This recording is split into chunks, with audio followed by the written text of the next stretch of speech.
Les jeunes pratiquent le mal. Regardez, beaucoup de jeunes meurent dans la drogue dans ce pays. Et quand ils meurent dans la drogue, on accuse Dieu. Ah mais Dieu, ah mais Dieu. Mais c'est Dieu qui a mis la drogue dans sa bouche.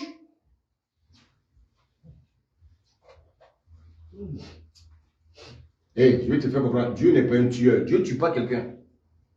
Vous vous tuez vous-même. Vous vous tuez vous-même. Alléluia. Amen. Alléluia. Amen. Dieu dit, toi-même, tu peux augmenter tes jours de vie. Mais comment? En obéissant à tes parents. Comment? En haïssant le mal. Tu es assis là. Toi qui m'écoutes, tu sais ce qu'on appelle le mal. Et si tu pratiques le mal, bien aimé, tu peux avoir ce qu'on appelle une mort subite.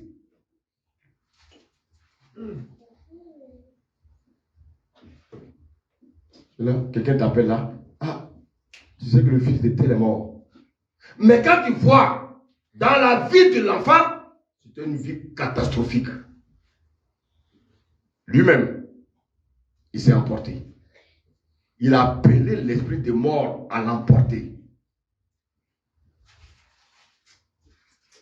Alléluia. Amen. Alléluia. Amen. Un jeune qui passe son temps à boire l'alcool. Tu bois l'alcool. Tu bois l'alcool. On te donne des conseils, tu continues à boire. Mais le jour où tu fais un AVC, le jour où tu as une cirrhose de foie, qui t'a donné la cirrhose de foie? C'est Dieu, c'est toi-même.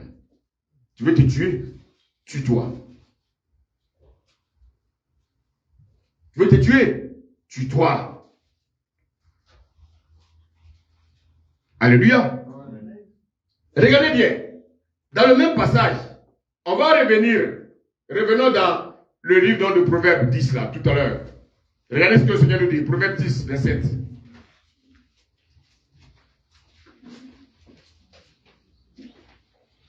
Proverbe 10. Proverbe 10, 27. La crainte de l'Éternel augmente les jours. Oui, mais les années des méchants sont abrégées. Est-ce qu'on peut lui donner le micro là, s'il vous plaît? Parce que c'est que les autres qui écoutent entendent. Alléluia! Le Seigneur dit, mais, quand on dit mais, quelque part, ça veut dire on doit bien s'asseoir. On dit la crainte de l'Éternel augmente les jours. Les enfants, écoutez-moi bien, les jeunes, les adultes. Le Seigneur dit, tu veux vivre longtemps. Est-ce que tu veux vivre longtemps? Amen. C'est ce que tu dois faire.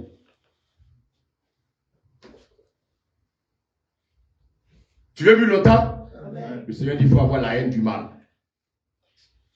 Tu veux vivre longtemps? Alléluia. Amen. Alléluia. Amen. Alléluia. Amen. Le Seigneur dit de craindre Dieu. Amen. Maintenant, il dit quoi? Mais quoi? Tu peux le prendre, s'il te plaît, mais. Je suis désolé, le micro ne marche pas. Oui, vas-y. Oui. Mais les années des méchants sont abrégées. Bon. La Bible dit que les années des méchants sont abrégées. Bon, qui abrège les années des méchants? Est-ce que quelqu'un peut me dire qui Dieu appelle méchant? Ceux qui connaissent la parole. Les chrétiens, jamais.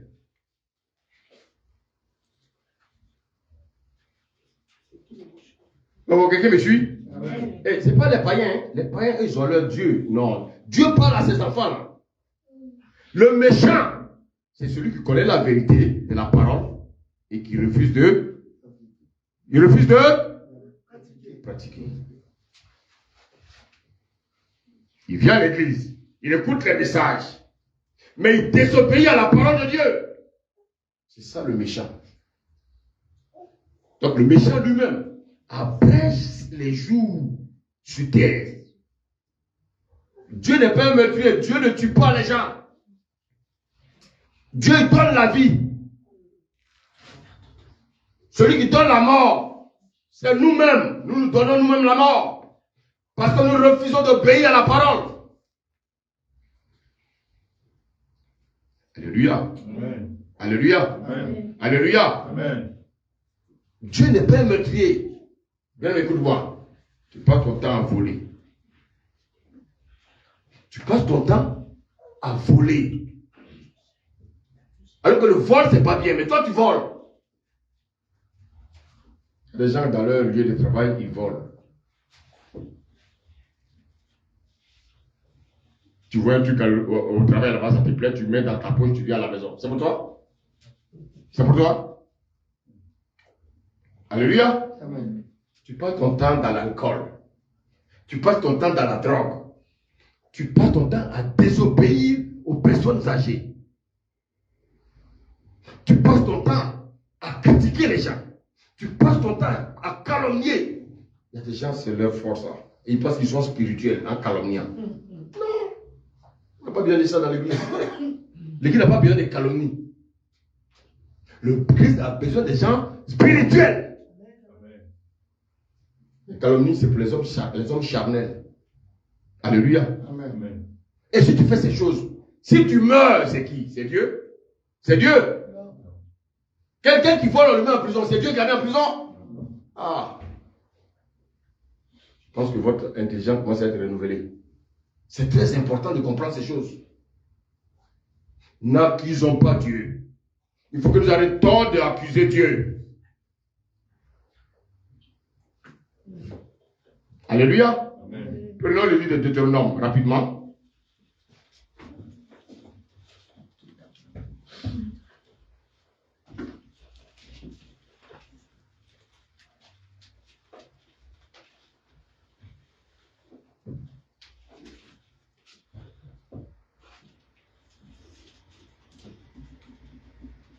Deutéronome.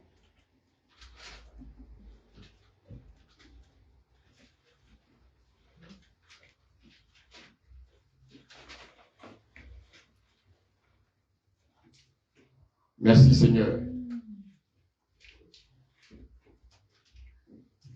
Deutéronome 30. Lisons le verset 15, s'il vous plaît.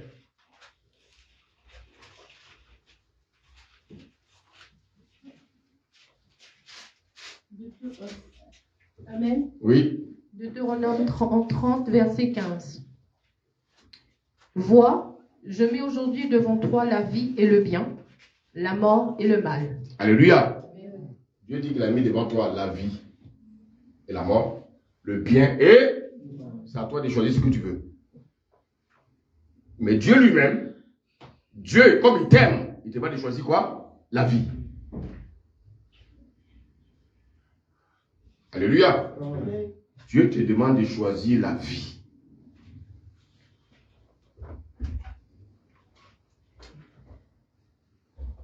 Dieu te demande de choisir la vie. Beaucoup choisissent le mal.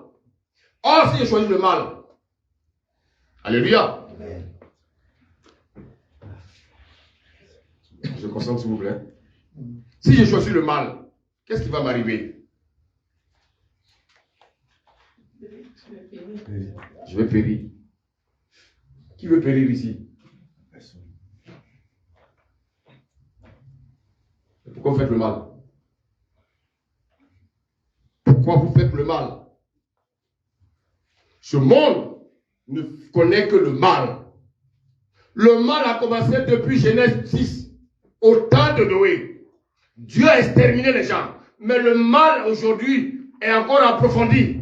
Dieu va continuer à foudroyer. Voici pourquoi il faut que nous fassions très attention. On va voir l'exemple des personnes inconscientes. Alléluia. Amen. Regardez comment ces personnes sont mortes par leur propre faute. Donc en fait, vous voyez que la Pâque a été immolée pour que nous craignions Dieu.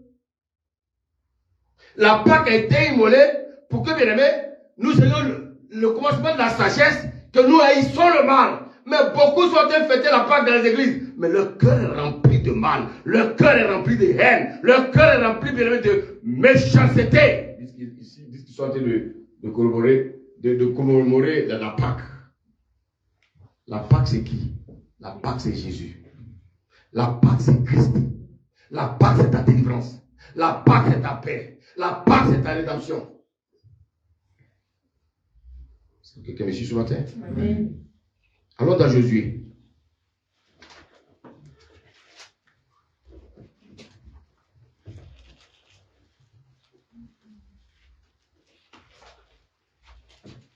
Josué 7.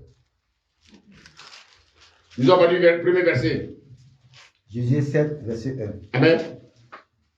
Les enfants d'Israël commettent une infidélité au sujet des choses dévouées par interdit. Des choses dévouées par interdit. Le péché, continue.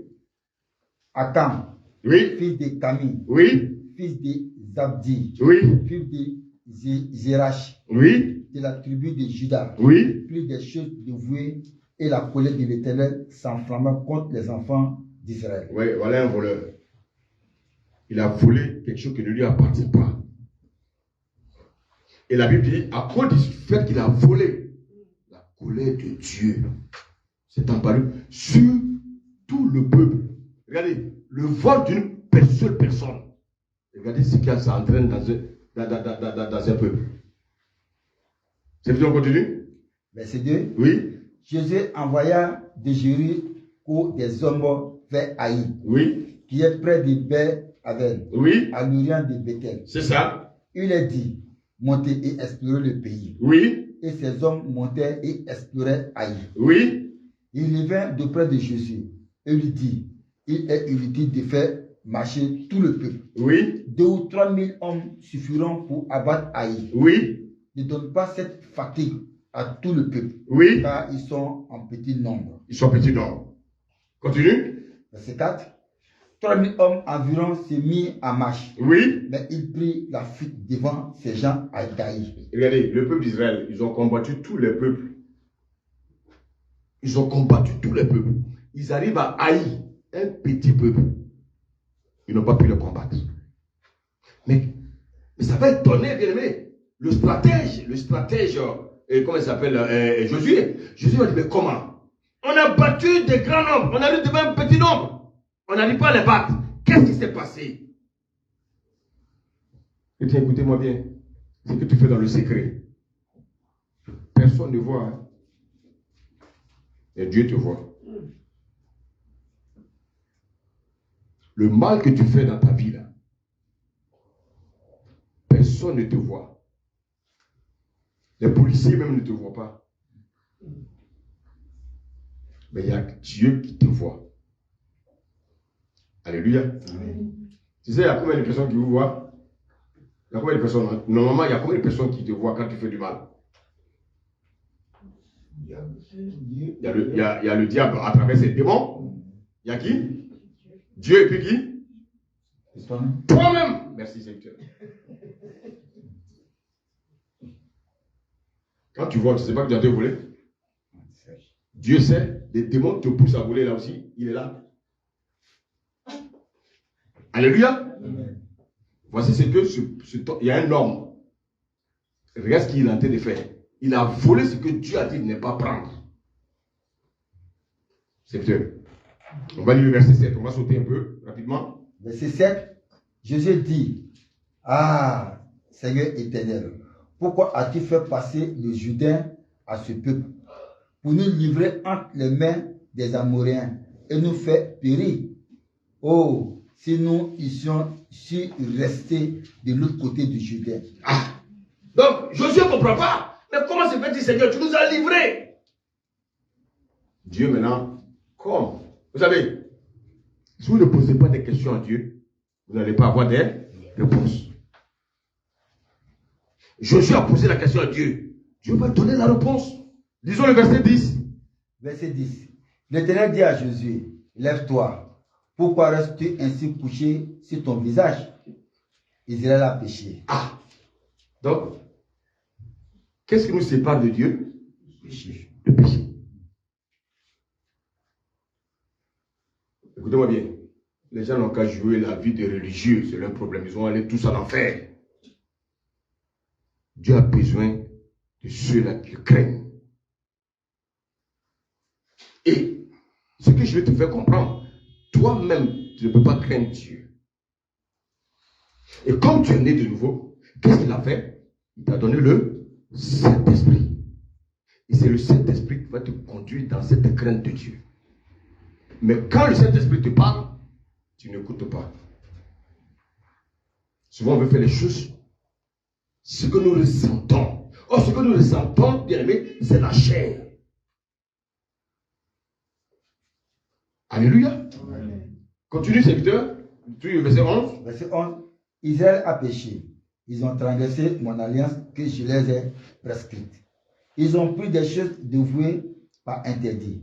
Ils ont dérobé et ont dissimulé et ils ont caché parmi les bagages. Bon, mais Dieu, regardez ici là. Dieu aussi. Est-ce que Dieu ne pouvait pas dire le nom de la personne qui a volé? Alléluia. Dieu, non, Dieu nous fatigue. Alléluia. Il dit, ils ont. Oh, c'est un qui a volé. Alléluia. Ils ont mis dans leur bagage. Ils ont. Ah non, Dieu. Mais Dieu, maintenant, qu'est-ce qu'il va faire? Regardez ce qu'il dit au verset 12. Verset 12. Aussi, les enfants d'Israël ne peuvent-ils résister à leurs ennemis? Ils tourneront le dos devant leurs ennemis, oui, car ils sont sous l'interdit. Continue. Je ne serai plus avec vous. Oui. Si vous ne détruisez pas l'interdit du milieu de vous. Ah. Donc, regardez, Dieu dit de détruire l'interdit du milieu de vous. Écoutez-moi bien. Est-ce que vous savez que nos maisons chrétiennes, nos maisons elles sont sacrées? Oh, est-ce que vous me suivez? Il ne faut pas aller prendre des objets interdits pour venir mettre dans la maison d'un chrétien. Ça apporte le malheur.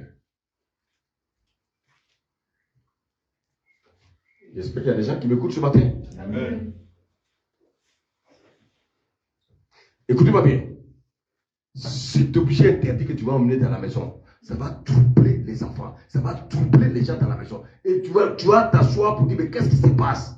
Il y a un objet étranger qui est rentré dans la maison.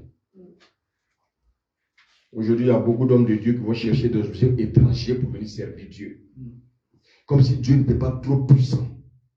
Parce que ils ne cherchent plus la gloire de Dieu. Ils cherchent quoi? Leur propre gloire. Alléluia. Regardez le réflexe de Josué. Josué, quand il a vu que ça ne va pas, il s'est adressé à qui? À Dieu. Nous, on va accuser. Sans s'adresser à Dieu. Alléluia. Parce qu'il a compris que c'est Dieu seul qui peut nous donner la solution au problème. Est-ce que tu me suis ce matin? Amen. Tu me suis ce matin? Amen. Celui qui peut te donner la solution à ton problème, c'est Dieu. Mais si tu n'as pas de relation avec lui, comment tu vas faire? Amen. Amen. Maintenant, le Seigneur va lui dire d'inspecter dans toutes les tribus. Il va demander à Josué d'inspecter dans toutes les tribus. Ah, maintenant quelque chose va se passer. On va lire le verset 18. Verset 18. Il fit approcher la maison des Zabdi. Il a approché toutes les maisons. Maintenant, il approche la maison des Zabdi maintenant. Oui. Par l'homme. Oui. Et Akam. Oui. Fils de Kami. Akan, fils de Kami, oui. Fils de Zabdi. Oui. Fils de... Saute tout ça là, continue, verset 19. Verset 19. Jésus dit à Akam. Oui. Mon fils. Oui. Donne gloire à l'Éternel. Donne gloire à l'Éternel. Le Dieu d'Israël. Oui. Et rends-lui hommage. Oui. Dis-moi donc ce que tu as fait. Ne me le cache point. Alléluia. Alléluia. Amen. Vous savez, un jour tu vas faire quelque chose de mal. Amen. Et puis un jour je prends ma voiture comme ça, puis j'arrive chez toi. Je dis, je viens te parler. Parce que Dieu m'a révélé quelque chose qui ne va pas dans ta vie. Quelque chose que tu caches qui va te détruire.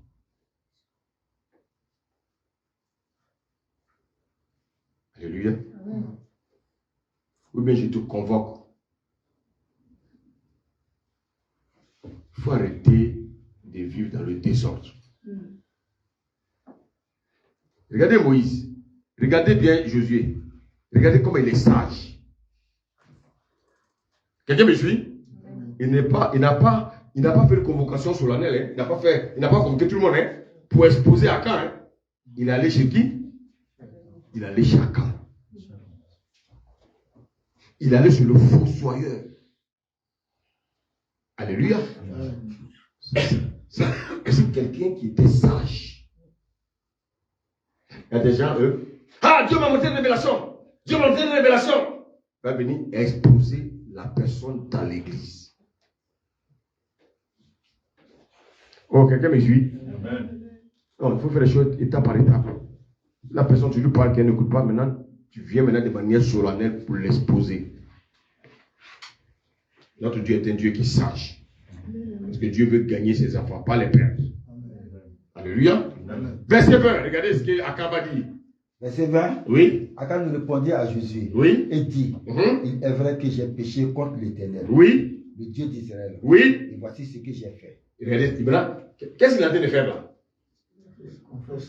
Il a en train de faire quoi? Est-ce que vous faites ça? Quand vous faites les choses mauvaises là, il faut ouvrir la bouche.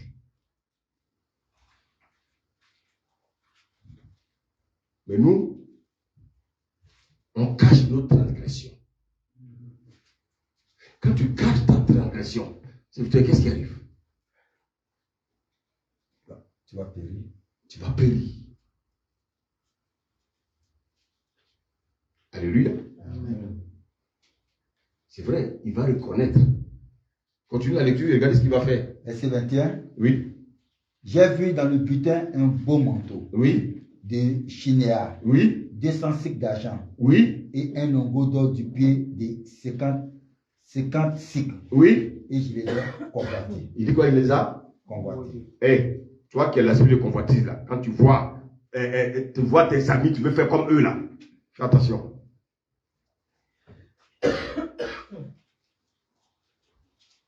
Tu connais le salaire de tes parents? Tu connais le salaire? Tu as acheté une chaussure de 300, 400 euros. Et puis après à la maison, on ne mange plus. Ayez l'intelligence renouvelée là. Le jour où vous allez travailler, vous allez acheter vos chaussures de 10 000 euros. Voici vous pouvez acheter. Oh, quelqu'un est là ce matin là? Ayez pitié de vos parents. Et comme les parents, il y en a qui sont aussi hypocrites, ils vont aller s'entêter, aller acheter des chaussures chères, et puis maintenant il est en train de souffrir à la banque. Maintenant, quand l'enfant va te demander autre chose, tu vas commencer à t'énerver, parce que tu es incapable. Il ne faut pas ouvrir la brèche. Les enfants, on les fait asseoir. Mon fils, ça va? Tu connais mon salaire? Voici mon salaire. Tu connais les dépenses de la maison? Il y a tant, il y a tant, il y a tant, il y a tant, il y a tant, il y a tant. Regarde ce qui me reste. Quand l'enfant voit la vérité, il va te demander. Hey, il va te demander. Non. Vous cachez. Donc il croit que vous avez de l'argent. Dans ce pays où quand on finit de payer le logement, il n'y a plus rien. Dites la vérité à vos enfants. Parce qu'ils vont devenir grands. Déjà, en leur disant la vérité très tôt, vous les responsabilisez. Pas leur cacher les choses. Alléluia. Amen. Voilà quelqu'un. Regardez, un père de famille. Regardez le comportement d'un père de famille. Regardez son comportement. Un père de famille voleur. Alléluia. Amen. Je connais quelqu'un, je ne vais pas dire son nom. Lui, pendant la Noël, là, lui, il rentre dans les magasins, il vole les trucs et puis il s'en donne à ses enfants. Papa, maman lui a envoyé le cadeau. Oh, le père, il sait, au fond de lui, où il allait voler. Tu n'as pas. Explique aux enfants. C'est ça qui nous tue. L'enfant, il dit, mon papa m'a fait un cadeau. Ah! Le père, quand il se couche, il sait où il allait prendre ça. Pourquoi? Parce que souvent, il y a des familles envieuses qui ne veulent pas vivre selon leurs propres moyens. Alléluia. Amen. Écoutez, j'ai un salaire de 1000 euros. Pourquoi je vais aller chercher à avoir une maison de 700 euros? Pourquoi? Pourquoi? Il y a des gens qui vont faire ça. Parce que Paul l'a fait. Non, toi tu n'es pas Paul. Tu ne sais pas comment Paul fait pour avoir son argent. Soyons sobres. Alléluia. Amen. Alléluia. Amen. Soyons sobres. Soyons sincères avec nos familles. Soyons sincères avec nos enfants. Soyons sincères avec nos parents. Sans cela, que nous avons la crainte de Dieu. Voici un père, il s'appelle Akan. Regardez ce qu'il est en train de faire à sa famille. Continue la lecture, serviteur. Je les ai convoités et je les ai pris. Oui. Ils sont cachés dans la terre au milieu de ma tente. Donc, vous voyez, regardez comment ça s'est passé. Ses yeux ont fait quoi? Bien vu. Qu'est-ce que tes yeux voient? Tu es devant le dernier iPhone. Ça coûte combien aujourd'hui le dernier iPhone? Moi, je ne connais même pas tout ça. C'est combien? Esdras, c'est combien le dernier iPhone? Combien? Presque le SMIC. Je l'ai payé un téléphone qui coûte le SMIC. Mais je suis un insensé. Il y a l'eau dans ta tête. Maintenant, tu vas venir demander à ton père d'aller t'acheter le dernier iPhone. Si ton père t'achète ça, alors que tu connais son métier, si tu achètes ça, c'est que c'est un voleur. Ou bien il est aussi insensé. Le SMIC, c'est le salaire de quelqu'un. Donc si je t'achète le téléphone, on va venir me chasser de la maison alors. C'est ça. Et les enfants, ne soyez pas insensés. Réfléchissez de temps en temps. Ayez pitié de vos parents. Aujourd'hui, tu vois des jeunes là, 12 ans, 15 ans, ils ont donné iPhone. Qui leur a donné l'argent? Le trafic de drogue. Trafic de drogue. Chaque jour, tu vois la drogue. Mais un jour, tu vas prendre une balle. Et quand tu vas prendre la balle, tu vas dire que c'est Dieu n'a pas protégé les parents. Dieu n'a pas protégé mon enfant. Quand l'enfant faisait le trafic de drogue, le père ne disait rien. Parce que l'enfant, le père, il acceptait l'argent sale qui rentrait dans la maison. Ah, moi je prêche, hein. Moi je prêche. Ça apprend où à laisser. Les enfants, téléphone c'est téléphone. Ou bien iPhone là, quand on t'appelle, quand c'est dans ta chambre, ça vient te rejoindre au salon. Hein? iPhone là se vole comme ça. C'est ça? Mais soyez sensés là. Il y en a qui me disent non, non, ça dit que oui, mais c'est-à-dire la photographie, ça dit les images. Ici, dans ton portable, tu ne me vois pas. Bien même. J'entends même. Les enfants, je suis en train de vous parler comme un père qui parle à ses enfants. Vous savez pourquoi? Est-ce que vous savez pourquoi? Ce monde est difficile. Il y a des parents qui ont peut-être, ils n'ont pas le courage de vous dire certaines vérités. Mais ces parents-là souffrent. Alléluia. Voici un exemple, il s'appelle Akan. Vous savez qu'Akan, ça va rester dans votre image pendant toute la semaine. Akan. Ce n'est pas la langue Akan, hein. Son nom c'est Akan. Dès que tu as lu, on a vu le nom Akan, on ne sait pas. Alléluia. C'est parce qu'il y a beaucoup de marmailleurs. Hein? Alléluia. Gloire à Dieu. On continue la lecture. Au verset 22, Oui. Jésus a envoyé des gens qui coururent à la tente. Oui. Et voici, les objets étaient cachés dans la tente d'Akam. Regardez. Et l'argent était dessous. Regardez ce qu'il a fait. Vous voyez la tente. Dans la tente, il a creusé un trou. Alléluia. Ouais. Alléluia. Ouais. Et puis il a caché tout ce qu'il a volé dedans. Mais je sais que vous êtes intelligent. En creusant le trou et en cachant ce qui est interdit, qu'est-ce qu'il est en train de faire spirituellement? En creusant le trou et en mettant tout ce qu'il a volé dedans et puis fermé, qu'est-ce qu'il est en train de faire? Spirituellement, qu'est-ce qu'il est en train de faire? Sa propre tombe. C'est comme ça que nous creusons nos propres tombes. Il croyait qu'il était en train de cacher des objets, alors qu'il était en train de creuser la propre tombe pour détruire toute sa famille. On va voir la suite. C'est lis. Verset 23.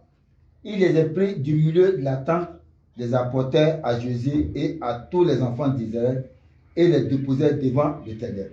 Il a déposé devant l'Éternel, hein? Devant l'Éternel. C'est-à-dire devant la tente d'assignation. Maintenant, lis la suite. Verset 24. Oui. Josué et tout Israël avec lui prit Akam, fils de Zirach, l'argent, le manteau, le lingot d'or, les fils et les filles d'Akam, ses bœufs, ses ânes, ses brebis, sa tente et tout ce qui lui appartenait. Oui. Et il les fit monter dans la vallée d'Accord. Suivez encore, continue. Jésus dit, pourquoi nous as-tu troublés? L'Éternel te troublera aujourd'hui. Oui. Et tout Israël le lapida. On les brûla au feu et on les lapida. Qu'est-ce qu'il a fait là? Qu'est-ce qu'il vient de faire, ce misérable? Toute sa famille. Le père, la mère, les enfants, ses bœufs, toute sa richesse. On a creusé un gros trou dans la vallée. On les a enterrés. Vous savez, quand on ne craint pas Dieu, on est en train de creuser sa propre tombe. Quand on ne craint pas Dieu, on ne prolonge pas ses vies sur la terre. Alléluia. Amen. Il y a un homme, on ne va pas le lire. Il s'appelle Saoul. Il était roi d'Israël. Lui aussi, il a désobéi à Dieu. Vous savez ce qu'il a fait? Dieu a arrêté sa royauté. Parce que il avait la haine de Dieu. Celui qui ne craint pas Dieu, il hait Dieu. Celui qui ne craint pas Dieu, bien aimé, il ne hait pas le mal. Alléluia. Amen. Alléluia. Amen. On va lire encore une autre histoire. Deux autres histoires et puis on va terminer. Allons dans 1 Samuel 2. 1 Samuel 2. Lisons le verset 12, s'il vous plaît. 1 Samuel 2, verset combien? Verset 12. 1 Samuel 2, verset 12. Et regardez ce que je viens de nous dire. 1 Samuel 2, verset 12. J'ai lu la parole. Les fils d'Élie étaient des hommes pervers. Élie, c'est un pasteur. Et il avait des enfants dans l'église. Et regardez bien, suivez. Oui. Et ces enfants-là étaient des pervers. Ils étaient pervers. Pervers, ça veut dire quoi? Continue. Ils ne connaissaient point l'Éternel. Donc, vous voyez, écoutez, je peux être le fils d'un pasteur. Et puis ne pas connaître qui? Les enfants sont pervers. Et puis ne pas connaître qui? Le Seigneur. Beaucoup pensent que parce que le papa est pasteur, ils sont chrétiens. Non! C'est pas parce que ton papa est chrétien que tu es chrétien. Non! On devient chrétien. Donc, beaucoup de pasteurs, ils ont leurs enfants bien-aimés qui vivent des vies de perversion. Pourtant, ils sont pasteurs. Pourtant, ils dirigent l'église. Mais ces pasteurs-là, ils ne doivent pas diriger une église. C'est biblique. La Bible dit quoi? Avant de faire quoi? Avant de diriger la maison de Dieu, il faut que toi-même, tu puisses diriger ta propre maison. Voici ce pasteur-là. Il ne peut même pas diriger sa propre maison. Et regardez le comportement de ses enfants. Suivant. Les fils d'Élie étaient des hommes pervers. Oui. Et ils ne connaissaient point l'Éternel. Oui. Et voici quelle était la manière d'agir de ces sacrificateurs à l'égard du peuple. Oui. Lorsque quelqu'un offrait un sacrifice, oui, le serviteur du sacrificateur arrivait au moment où l'on faisait cuire la chair, oui, tenant à la main une fourchette à 3 dents. Oui. Le piquait dans la chaudière, dans le chaudron, dans la marmite ou donc dans le pot. Et tout ce que la fourchette amenait, le sacrificateur le prenait pour lui. Vous avez vu ce qu'il faisait? Continue. C'est ainsi qu'il agissait à l'égard de tous ceux d'Israël qui venaient là à Silo. Alléluia. Amen. Il y a un endroit même, ça dit que toutes les filles qui viennent dans l'église, ils couchent avec elles.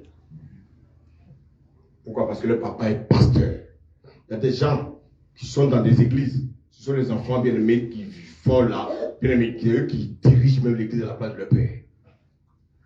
Regardez encore ce qu'il faisait, verset 17. Verset 17. Ces jeunes gens se rendaient coupables devant l'Éternel d'un grand péché. Oui. Parce qu'ils méprisaient les offrandes de l'Éternel. Vous savez ce qu'ils faisaient? Les offrandes. C'est pour ça qu'ils viennent. Écoutez, les enfants. C'est pas parce que vous êtes enfants. Hein. Les offrandes, c'est important pour vous aussi. Hey, vous me suivez? Oui. Vous payez des chaussures à 300 €, non? Ça veut dire que vous pouvez faire des offrandes à Dieu. Est-ce que vous me suivez là? Oui. Bon. Regardez. Ils méprisaient les offrandes de l'Éternel. Vous croyez que les offrandes qu'on fait là, vous croyez que ça appartient à quelqu'un? C'est pour l'Éternel. On prend ça pour s'occuper de sa maison. C'est pour ça que quand tu viens, il faut penser à ça. Alléluia. Amen. Et les enfants du pasteur, parce que le papa est pasteur, quand on fait les offrandes, qu'est-ce qu'ils font? Ils viennent et puissent dedans. C'est une malédiction. C'est une malédiction. Vous êtes d'accord avec moi? C'est une malédiction. Même les enfants, dites-moi, le pantalon du papa qui est accroché dans sa chambre, quand vous allez mettre la main dedans, là, c'est quoi ça? Comment on appelle ça? Comment on appelle ça? C'est du vol. Papa, j'ai besoin de 5 euros. Il va te donner. Mais tu te passes par derrière pour le fusiller sa poche. C'est du vol. Garde à toi. Alléluia. Amen. Ils vont tellement mépriser l'œuvre de Dieu. Ils vont tellement vivre dans le péché. Saute, lis le verset 22. Verset 22. Élie était fort âgé et il apprit comment ses enfants agissaient à l'égard de tout Israël. Donc l'église est pleine. Tes fils là, ils bafouent l'œuvre de Dieu. Quand on envoie les offrandes derrière toi, ils mettent leurs mains dedans, ils prennent ce qu'ils veulent pour l'acheter, bien aimé, leur iPhone.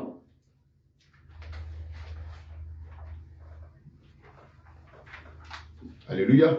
Amen. Verset 24, on continue.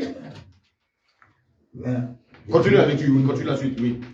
Élie était fort âgé et il apprit comment ses enfants agissaient à l'égard de tout Israël. Oui. Il apprit aussi qu'il couchait avec les femmes qui s'assemblaient à l'entrée de la tente d'assignation. Regardez voilà, parce que le papa est pasteur, qu'est-ce qu'ils font? Ils couchent avec les filles qui viennent à l'église. Et ça, malheureusement, ça se fait dans des églises. Le diable, vous m'écoutez ce matin? C'est un message qui est dur, hein? Je reconnais que c'est dur, mais ça vous fait du bien. Ça va vous amener à réfléchir un peu, afin que vous deveniez des fils et non de rester des enfants. Alléluia. Ils couchaient avec les filles qui viennent à l'église. Et ça, on le voit dans toute la majeure partie des églises. Mais malheureusement, que font les pères? Que font les pasteurs? Ils cachent. Ils cachent. Continue la lecture. Verset 23. Oui. Il a dit, pourquoi faites-vous de telles choses? Car j'ai appris de tout le peuple vos mauvaises actions. Vos mauvaises actions. Or, la crainte de Dieu, c'est la haine de quoi? Du mal. Eux, qu'est-ce qu'eux ils font? Ils font le mal.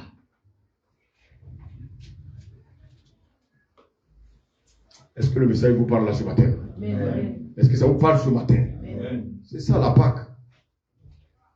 Vous allez danser, aller faire, aller mettre des rameaux partout, aller faire quoi là? J'ai vu des gens qui ont mis même Jésus sur un bois, un gars on tape. Mais les gens n'ont rien compris. Charnel. On le tape et lui aussi il réplique. Et on le tape et puis il réplique. Alléluia. On continue la lecture. Verset 24. Non, mes enfants, ce que j'attends dire n'est pas bon. Vous faites pécher le peuple de l'Éternel. Le père, c'est vrai, il a fait des remarques à ses enfants. Et c'est trop léger. C'est trop léger. Continue verset 25. Verset 25. Si un homme pêche contre un autre homme, Dieu le jugera. Dieu le jugera. Mais s'il pêche contre l'Éternel, qui intercédera pour lui? Alléluia. Amen. Les enfants, vous savez, c'est ce que je disais tout à l'heure.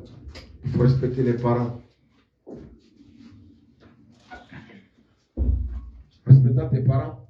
Alléluia. Amen. Alléluia. Amen. Parce que ton père, il est un peu l'image de ton Dieu.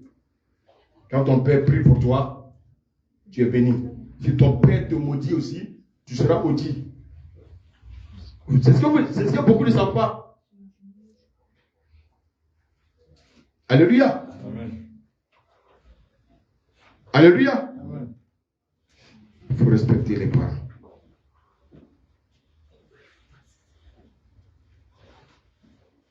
Quand on vient à l'église, il faut avoir une bonne tenue. On ne s'habille pas comme les prostituées.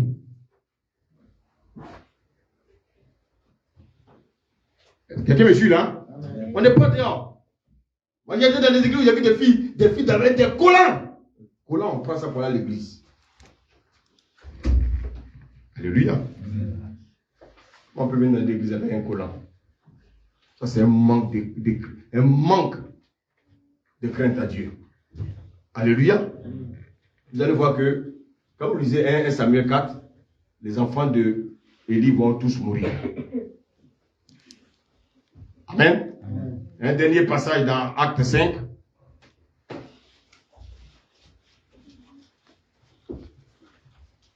Acte 5, disons le verset 1.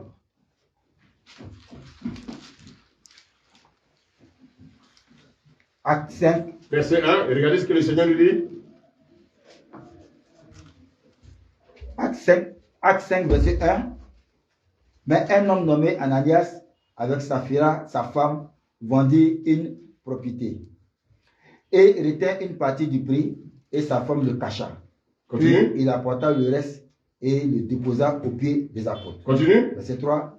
Pierre lui dit, Ananias, pourquoi Satan a-t-il rempli ton cœur au point que tu mentes au Saint-Esprit Continue. et que tu aies retenu une partie du prix du champ? Continue. S'il n'eût pas été vendu, ne te resterait-il pas? Et après qu'il ait été vendu, le prix n'était-il pas à ta disposition? Continue. Comment as-tu pu mettre en ton cœur un pareil dessein? Très bien. Ce n'est pas à des hommes que tu as menti. Très mais bien. à Dieu. À Dieu. Ils ont menti à Dieu. Alléluia. Maintenant, vous savez ce qui va leur arriver? Dis le verset 9. Verset 9. Non, le verset 8, s'il te plaît. Verset 8. Pierre lui adressa la parole. Dis-moi, est-ce à un tel prix que vous avez vendu les champs? Oui, répondit-elle, c'est à ce prix-là. Alors Pierre lui dit, comment vous vous êtes accordé pour tenter l'esprit du Seigneur? Voici, ceux qui ont enseveli ton mari sont à la porte et ils t'emporteront. Alléluia. Au même instant, elle tomba au pied de la porte et expira. Elle est morte. Les jeunes gens étaient rentrés, la trouvaient morte. Alléluia. Et ils l'emportaient et l'ensevelirent auprès de son mari. Gloire à Dieu. Donc regardez bien. Qui est mort? Son mari est mort. La femme est morte. Son mari est d'abord mort et ensuite la femme. Vous savez pourquoi? Parce qu'ils se sont accordés pour mentir à Dieu. Vous savez, beaucoup sont dans l'église. Ça, c'est dans la nouvelle alliance. Hein?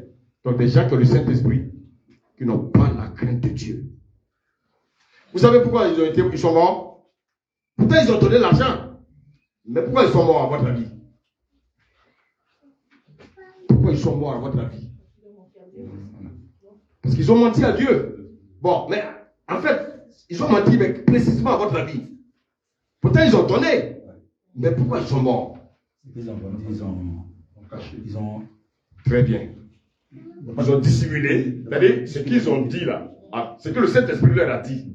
Vous savez, souvent, pendant que tu pries, Dieu te dit, arrive à l'église, donne 100 euros, donne 100 euros à tel frère.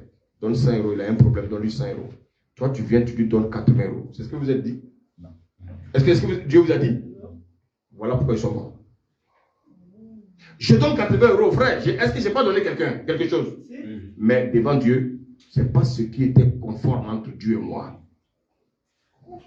C'est pourquoi ils ont été frappés.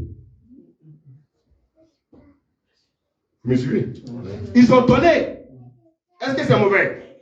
Mais ce n'est pas ce qu'ils ont donné. Ils ont enlevé quelque chose là-dessus. C'est que Dieu nous dit là. C'est ce que nous devons faire. Maintenant, bien aimé, comment on doit faire pour avoir? Qu'est-ce que nous devons faire pour avoir la crainte de Dieu? Alléluia. Alléluia. Amen. Jacques.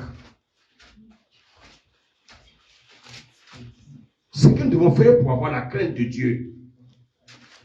Prenons Jacques 1. Lisons le verset 22. Jacques 1, verset 22. Mettez en pratique la parole et ne vous bornez pas à l'écouter, en vous trompant vous-même par de faux raisonnements. Donc on se trompe nous-mêmes par de faux raisonnements. Oui, continue. Car si quelqu'un écoute la parole et la met en pratique, il est semblable à un homme qui regarde dans un miroir son visage naturel. Bon, regardez, c'est là que je vais terminer. Suivez-moi, s'il vous plaît. Élie, on s'assoit tranquillement et on s'était. Alléluia, écoutez-moi bien.